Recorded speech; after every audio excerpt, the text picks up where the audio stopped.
একজন ব্যাংকার বলছি, হ্যাঁ রাষ্ট্রায়ত্ত ব্যাংকের ব্যাংকার বলছি। ব্যাংকে যখন অন্য অফিসের বড় বড় কর্তারা আয় কিংবা আম জনতারা পা দেয়, তখন ঢুকতে ঢুকতেই এমন ভাব মারায় যে ব্যাংকের সব কর্মচারী হ্যাঁ গো সেবায় সবসময় খাড়াখাড়ি। এই ভাই এইটা করেন না, একা সেইটা, এই টাকা দেবেন তরতাজা।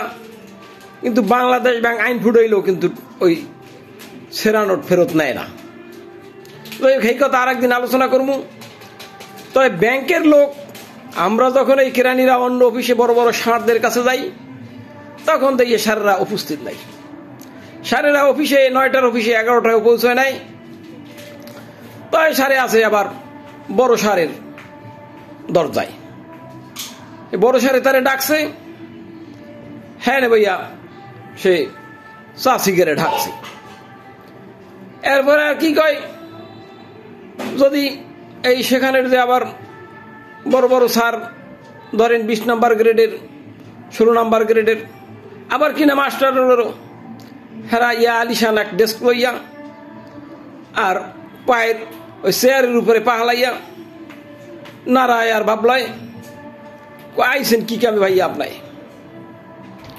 এ আছে অবস্থায় কি বইতে হইবে, এই সমস্যা সেই সমস্যা আছে, এটা দেন অমুক জায়গায় ঘুরা। কোন ডেস্কে যে কাজ আপনার তাইরি নাই কোনো দিশা। ব্যাংকের আমরা যারা আছি এই কেরানি, তারা তো নিজেরা নিজেদের আয় বেতন ভাতা অ্যাকাউন্টে ধরি।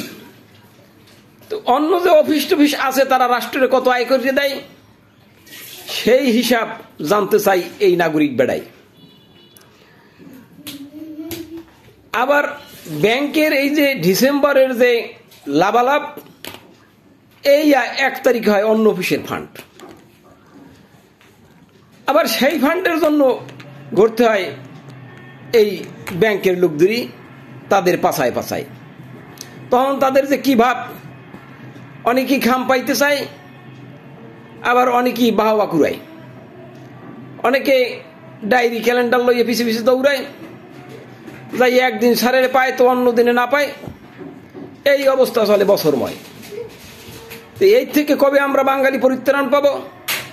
বৈষম্য বিরোধী আন্দোলন হইল, আমিও একজন পেশাজীবী হিসেবে অন্যান্য পেশার সাথে এই ব্যাংকিং পেশার বৈষম্যের অবসান চাইব। আজকের মতো এখানেই রাখলাম। ভালো থাকেন সব বেড়াই।